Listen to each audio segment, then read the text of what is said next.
हाय सो अब देखो डीएनए की जो है ना डिफरेंट फॉर्म होती है, A form, B form and Z form. तो हम साथ में इस टेबल को जो है कवर करते हैं एंड साथ साथ में जो है हम याद भी करेंगे, ठीक है। तो अगर हम ए फॉर्म की बात करें तो हेलिक्स सेंस इसके अंदर क्या होती है, A form, B form and Z form देखते हैं। ए फॉर्म होता है राइट हैंडेड, ठीक है। हेलिकल फॉर्म जो है वो राइट हैंडेड होती है।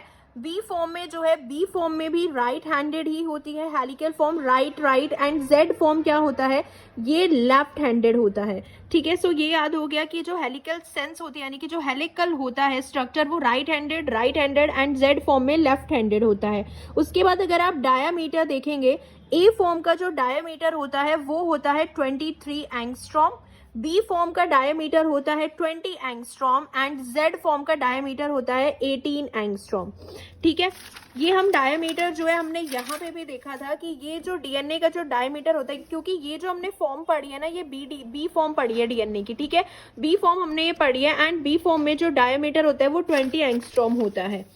I forgot to mention it there, but हाँ यहाँ पे देखो कि बी फॉर्म का जो डायमीटर होता है वो 20 एंगस्ट्रॉम है, ये हो गया याद। उसके बाद हम पिच देखते हैं, यानी कि एक्सियल हाइट ऑफ एक हेलिकल टर्न हमने पढ़ा था पूरा टर्न, उस टर्न की जो एक्सियल हाइट होती है वो कितनी होती है। तो बी फॉर्म की तो हम देख चुके हैं कितनी होती है, 33.2 एंगस्ट्रॉम होती है, ये तो याद होनी चाहिए, अभी हमने पढ़ी है, ठीक है। ए फॉर्म की जो होती है वो इससे कम होती है, 24.5 एंगस्ट्रॉम होती है। एंड जेड फॉर्म की इससे ज्यादा होती है, वो होती है 45.6 एंगस्ट्रॉम होती है, ठीक है।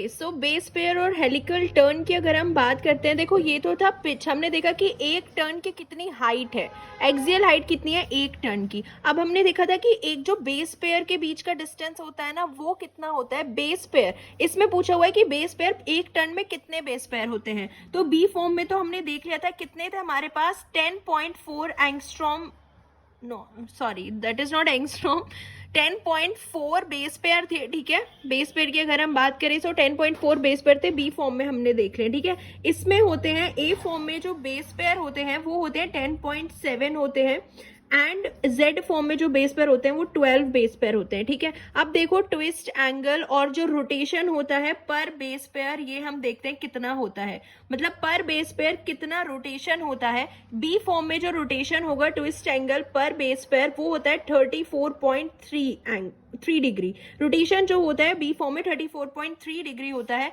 इसमें होता है 33.6 डिग्री एंड इसमें होता है 60 डिग्री बाय 2, ठीक है। तो इनका जो ये रोटेशन है, ट्विस्ट एंगल बोलते हैं इसको, कि पर बेस पेयर कितना रोटेट कर रहे हैं ये भी याद कर रहे हैं। मेन आप बेस पेयर याद रखो कि हेलिकल टर्न में कितने बेस पेयर है, इसमें 12, 10.4, 10.7 एंड पिच और एक्सियल हाइट कितनी होती है ये इसमें हो गया है। फिर हमारा आ जाता है ग्लाइकोसिडिक बॉन्ड कन्फर्मेशन, अगर हम देखें वो कौन कौन सी होती है। देखो ये हमने पहले पढ़ चुके हैं ना, या तो वो एंटी होगा, अगर आपने लेक्चर सीरीज देखी होगी उसमें हमने कवर किया था, या सिन होगा। जो ग्लाइकोसिडिक बॉन्ड होता है ना शुगर और बेस के बीच में, उसमें जो वो रोटेट कर पाते तो वो दो फॉर्म ले पाता है, या तो एंटी या सिन। तो अगर हम ए फॉर्म की बात करें, ए फॉर्म जो होती है इसमें जो ग्लाइकोसिडिक बॉन्ड का कंफर्मेशन रहता है वो एंटी रहता है, बी फॉर्म में भी एंटी रहता है, ठीक है। और जेड फॉर्म में जो है दोनों रहता है, जेड फॉर्म में जो है एंटी रहता है एंड सिन रहता है, जेड फॉर्म में दोनों होते हैं। एंटी हमने देखा था कि जितने भी पायरेमिडीन होते हैं वो एंटी फॉर्म में ही शो करते हैं, पायरेमिडीन। एंड सिन जो होता है, जो प्यूरिन होते हैं, प्यूरिन में भी जो एडिनिन होता है वो सिन फॉर्म भी शो कर सकता है ना। तो यानी कि अगर जेड फॉर्म का पूछता है कि ग्लाइकोसिडिक बॉन्ड का कंफर्मेशन, एंटी एंड सिन बहुत बहुत आएंगे बोथ, एंड बी फॉर्म में एंटी, ए फॉर्म भी एंटी। अब हम देखते हैं कि बेस पेयर टिल्ट, ये क्या होता है, बेस पेयर टिल्ट यानी कि वो कितना टिल्ट हो सकता है। बेस पेयर टिल्ट जो एंगल होता है वो कितना हो सकता है, ए फॉर्म में वो होता है 20 डिग्री एंड बी फॉर्म में होता है -6 डिग्री एंड जेड फॉर्म में होता है वो 7 डिग्री, ठीक है। उसके बाद हमारा आ जाता है शुगर की जो पकर्ड स्टेट होती है वो कौन सी होती है। देखो ए फॉर्म में ये इंपॉर्टेंट है, शुगर की पकरिंग स्टेट याद रखना। हमने दो पकर्ड स्टेट देखी थी, C3 एंड C2 एंडो हमने देखी थी।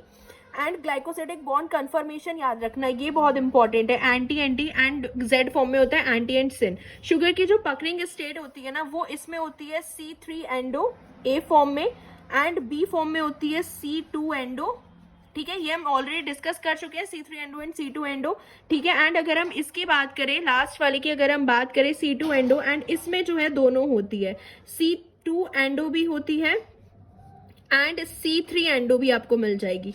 ठीक है, तो ये चीजें याद रखनी है, शुगर की पकड़ स्टेट किसमें कौन कौन सी है। उसके बाद लास्ट आ जाते हैं रिपीटिंग यूनिट। इसमें कितनी होती है, एक बेस पेयर रिपीटिंग यूनिट होती है, बार बार एक बेस पेयर रिपीट होगा।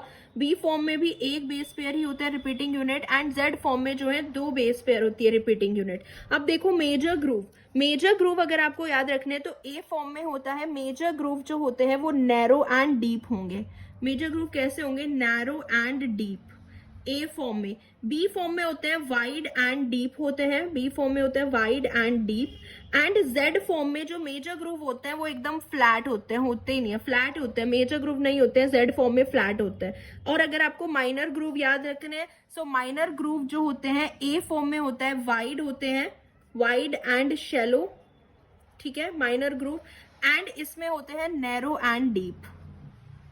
बी फॉर्म में जो माइनर ग्रूव होते हैं नैरो एंड डीप। तो आप इसको ऐसे याद रख लो, ए बी एंड जेड तो हम पढ़ ही चुके हैं। हाउ आई रिमेंबर इट कि major groove narrow and deep है, तो इसके अगर आप डायगोनल जाओगे, minor groove narrow and deep होता है किसमें, बी फॉर्म में, एंड वाइड एंड डीप होता है बी फॉर्म में, एंड इधर भी आप इसके डायगोनल जाओगे तो वाइड एंड शैलो होता है।